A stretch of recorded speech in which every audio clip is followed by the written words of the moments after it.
Well, hello everybody. Welcome back to another video here on my channel with yours truly, right there with the name. Starting to do that a little bit now, just like presenting the name, like right there, because on this thing that they do on the StreamYard thing, I forgot what the name of it was. Sorry. So for this video, as I entitled it, so you all know that I'm a huge fan of the Beatles, as I have a hat on right here. And I have a few Kiss shirts, but I don't have one when I know I have Jeff Gordon. I have an Adidas shirt like under here. But sorry, if I would have known, I would have done that. But that's all right. So you probably know about these two groups. I listen to them very much, a lot. I do. I just thought I'd do a little video. I do have to work pretty soon, so I just thought I'd just do this little video, just get this out of the way, in case anybody was wondering like how I got into them. So I will tell you. We'll try not to make this like too long, but I will just like explain the best way I can. All right, so believe me or not, the first group that I actually listened to, well, I did listen to music back in the 90s growing up, but the music in the 90s was a little different. I mean, you had artists like you had MC Hammer that was starting out like in the beginning of the 90s with his big hit song You Can't Touch This. Now, it was a song I listened to, but it wasn't like a song I listened to all the time. I listened to it mostly on cassette when I owned that, when I would play that on my pop's car in his Chevy Cavalier or his Justy. This car that he had, we would like go on car rides where I would see fire engines. Yeah. Or we just go for a car ride, but mostly it was to see fire trucks or go out somewhere like to a restaurant or a few places, whatever, basically. And we would play a cassette tape. Mostly it would be Sticks, that live album called Caught in the Act. And we were listening to Mr. Roboto a lot of times because I always liked that part when they would go, "Secret, secret, I've got a secret." Not the way I said it like that, but yeah. "Secret, secret, I've got a secret." A little better. But yeah, I really liked listening to that song. And I did also listen to the Beatles as well, but excuse me. I will get into that in a second. So, the first group that I actually listened to between the Beatles and Kiss was actually Kiss. I remember going to my local music store, Record and Tape Traders, which is not there anymore. It filed for bankruptcy around, I think, 2019 or so, or something like that. I'm disappointed that they did, but it's kind of hard, with a business like that because everybody wants to buy, your stuff that you have, but sometimes it can be a little bit overpriced. So basically, when I went to Record and Tape Traders back in the year of 1999, I think it was, I wound up getting my first Kiss album, which was Circus. It was an album that came out in 1998, and I wound up listening to it, and immediately I was blown away. I really enjoyed it. I still, actually, I don't own it, unfortunately, anymore. Yeah, I had it on CD and vinyl. They didn't really release it, I think, on vinyl back in 1998. I mean, they might have, but it might be really, really rare. But it's like a later pressing, or it's like a 2014 release, like when they did a lot of Kiss albums in 2014. And it cost me about $26 maybe when I bought that album. But when I got it on CD, it was about $13 or so and it was brand new, or maybe 16. I don't really know. But I listened to it, and like I said, I was blown away. I loved the songs on it. Like Circus was the first one. Then you had Within.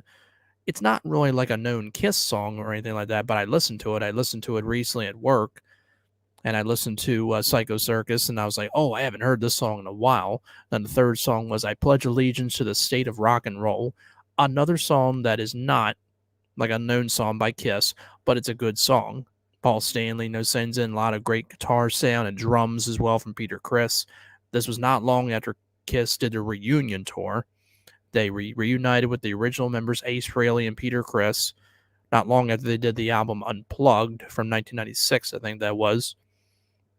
And they wound up getting all the members back together after Bruce Kulick came in to replace Mark St. John back in the 80s, and Eric Singer replaced Eric Carr in the 90s. So, and of course, Kiss to me is always the original members, and that is Paul Stanley and Gene Simmons, who are still with them. They never left. And the other is Ace Frehley and Peter Criss. Now, Ace Frehley left the group in the 80s because of a bunch of I think it was mostly like getting along with the group and money, I think, as well. I don't really know. I mean, I just think it was more than that, but he wound up leaving the group in the 80s, but Peter Criss left around the Dynasty era, which was around 1978 or 79, and he was replaced by the late Eric Carr. And yeah, around that time, like I said, Peter Criss left the group, and I think it was because of money issues, or I don't really know the real reason. I read somewhere where they said they fired him from Kiss, or they kicked him out of the group. I think he just left, and same with Ace Frehley. I saw in an interview, it was Kiss Beyond the Makeup. I think they have it on YouTube. It's an interview of Kiss for like over an hour. It shows like from the beginning and all the way to 2001, because I think it aired in 2001 or 2002. And I watched it, and we recorded it on VHS tape. And that was a very, very good interview. A lot of clips of their concerts, and they still show interviews of them. But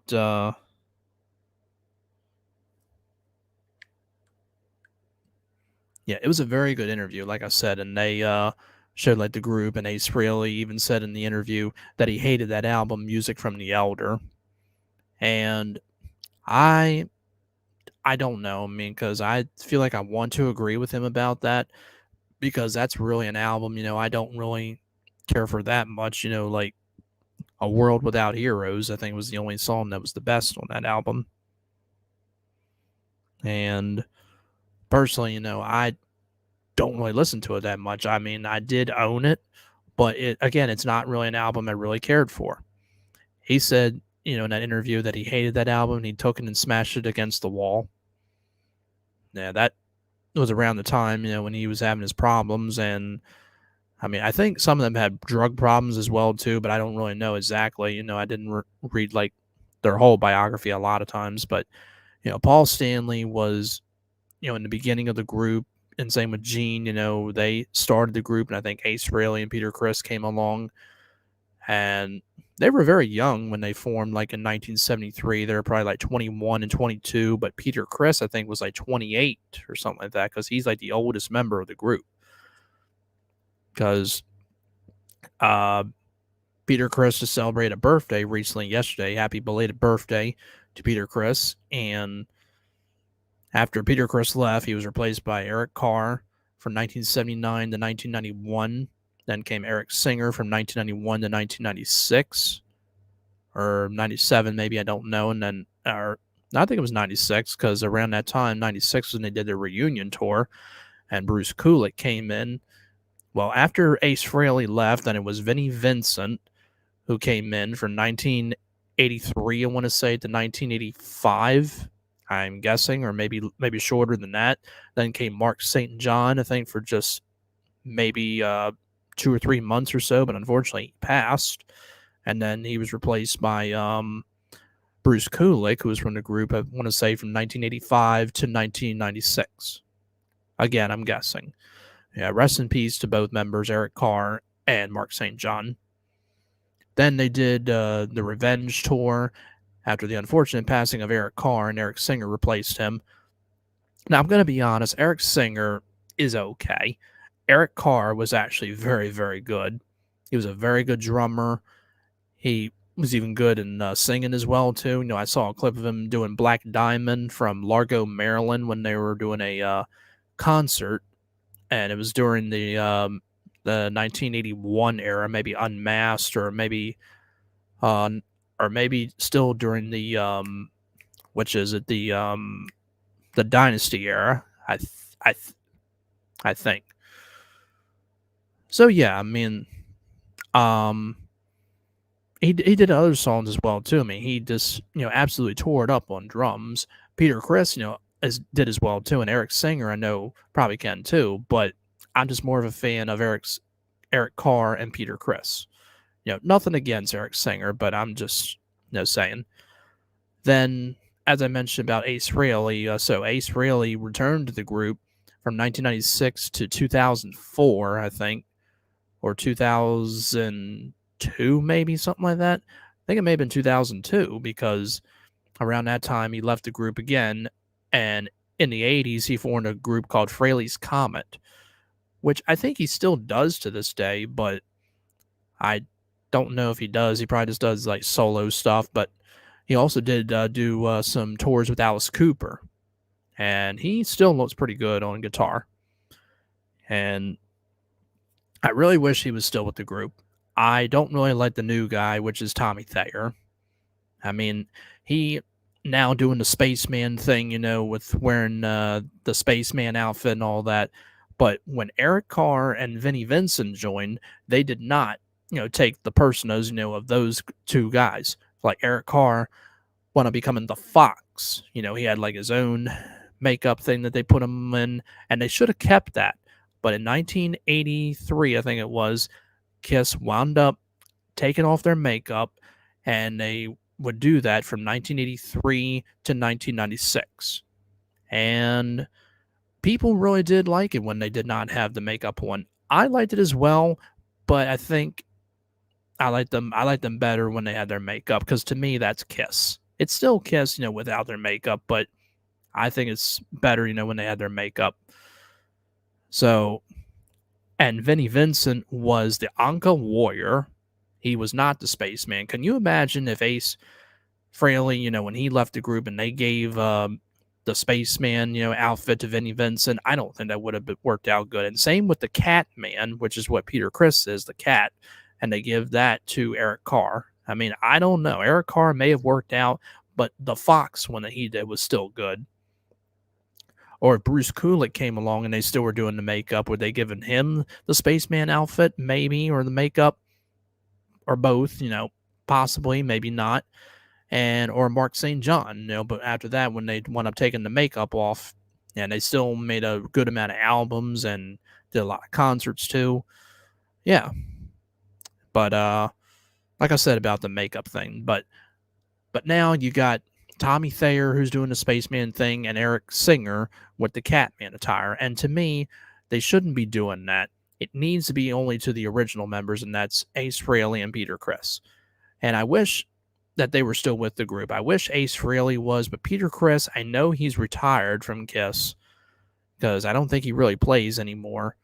But he could maybe make an appearance, and maybe sing, like maybe sing Beth, which would be good. But I think Eric Singer does that. But to me, like I said, I prefer Peter Criss more over Eric Singer. But between Peter Criss and Eric Carr, now that's a good question. I mean, because both of them are great drummers, but I probably had to go with the original, and that's Peter Criss. Even though Eric Carr would come in a close, second, right behind him, but still. So anyway, as I was saying how I got into them, so as I said, when I listened to their first album, Psycho Circus, and then the fourth one was Into the Void, which is sung by Ace Frehley.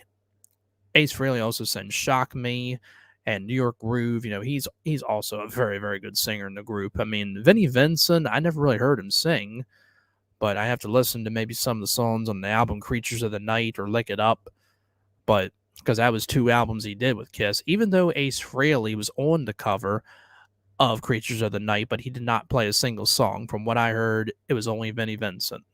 And I think they even have Vinnie Vincent credited on the album, but I don't really know. Anyway, so, and the 5th one was then We Are One, and the 6th one was You Wanted the Best. And I listened to all 6 of them songs on that album because I really liked to listen to them. Then after that, they did have some more songs on there, but I didn't really listen to. I listened to a few of them, but I immediately just skipped them and said, nah, I just prefer to listen to Psycho Circus, Within, I Pledge Allegiance to the State of Rock and Roll, Into the Void, We Are One, and You Wanted the Best. Some people can disagree and say that Psycho Circus is not a good album of Kiss, but to me, it is a good album, and that is the album that got me into Kiss. Then I started collecting more albums of Kiss. Like in 2001, I collected like their first album. It wasn't though an original album, and it was on CD. It was like a remaster, like album from 2001. Then I collected that. Then I got into Alive, their first live album. Then I got into Alive 2, and pretty much the collection started building and building and building. Unfortunately, I lost all of them, and I'm trying to build them up as much as I can. I am slowly getting there, but just with working and saving money, is a problem. But that's why I'm part time, and I'm hopefully going to go full time into seafood. And hopefully, when this, hopefully I do, get full time hours in seafood. That's right, Putnam, and that's the phrase they always say when they start a concert, and they say, you wanted the best, you got the best, the hottest band in the world, or some say the hottest band in the land, but it's mostly the hottest band in the world, Kiss. I never seen them in concert. My mom, I think, saw them one time at a place called Hammerjacks. I think it's still there to this day, or they might be like bringing it back, and she saw them there. And I think she saw them during the reunion tour in 1996. I never saw them personally. Because for one, I didn't want to see him in concert, but I was a kid back in that time, and plus, I think you had to be like 18 or something to go to them concerts. But I know my mom saw him a bunch of times, 2 times, and yeah, they never really played in Baltimore a lot of times. I mean, I think personally they should come to where the Ravens play, or Oriole Park at Camden Yards, as that would put a big crowd in there. But the problem is the city of Baltimore probably just doesn't have the money, to afford them. Like they had Metallica, I think, one year at M&T Bank Stadium, like 2 or 3 years ago, and from what I saw, that was supposed to be a pretty good concert. But yeah, anyway, but that, like I said about Kiss, so the rest of the albums, like I said, I love listening to their first album. Then came Hotter Than Hell, which is another great album. Alive, their first live album. Not that one. Dressed to Kill is also a pretty good one too, but it's not an album I listen to all the time. Then you got Rock and Roll Over. I was just listening to that recently. You got Destroyer. A lot of people really, really love that album, and why not? I mean, that's a very good album. Then you got Love Gun. Some people get a kick out of me when I say that, but it is a very, very good album. I had that on vinyl and CD. And a lot of these albums I did own on vinyl. Some of them I did own on cassette a little bit, but not a whole lot, but mostly CD as well. And a lot of compilation albums I had too. Yeah, but there you go. Now for like the Beatles, so if I can get into this. So when I got into the Beatles, like I said, Kiss was the first group that I got into. But for the Beatles, so the Beatles had a documentary on TV in 2001. It might be on YouTube. I don't know. I gotta look it up. So I watched a lot of their movie, A Hard Day's Night. If you don't remember that movie, it was a Beatles movie from 1964, basically about the group. And here they are, like running from the people and stuff, because from what I heard, the women, like to meet them, and one time they think they messed up their hair and they ripped up their clothes, and that's why they always ran from them. And plus, they really love them. I mean, why not? They are still considered the greatest band ever to this day, and for good reason, because it's true.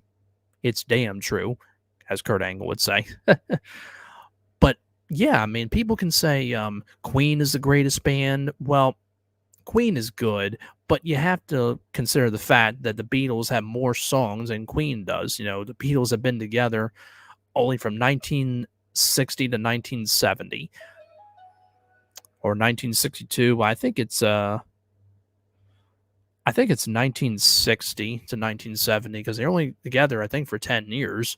But the way they started out, it was mostly John Lennon and Paul McCartney.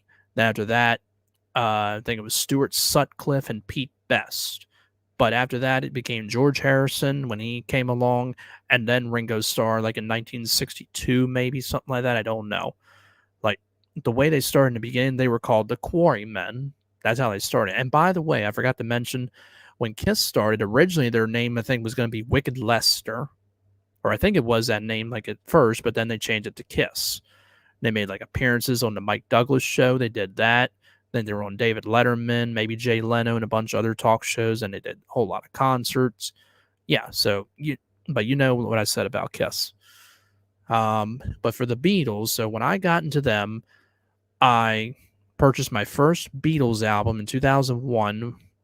Um, well, my Kiss album, Psycho Circus, that was a gift from my grandparents, and same with the Beatles one. The Beatles one album was the first Beatles album that I bought in 2001, but actually, I think it was a gift either from my grandparents or my aunt, one of them. But when I listened to it, I absolutely loved it. I was blown away too, because the first one is "Love Me Do" that plays. It's from the album "Please Please Me." Then you got "From Me to You" or "With Love from Me to You," but it's credited as "From Me to You." Then you have "She Loves You," "I Want to Hold Your Hand," "Can't Buy Me Love," "A Hard Day's Night." And as I said before, I listened to the album "A Hard Day's Night" very much, and I love the movie as well. I mean, when I watched the movie "A Hard Day's Night," no, I didn't really understand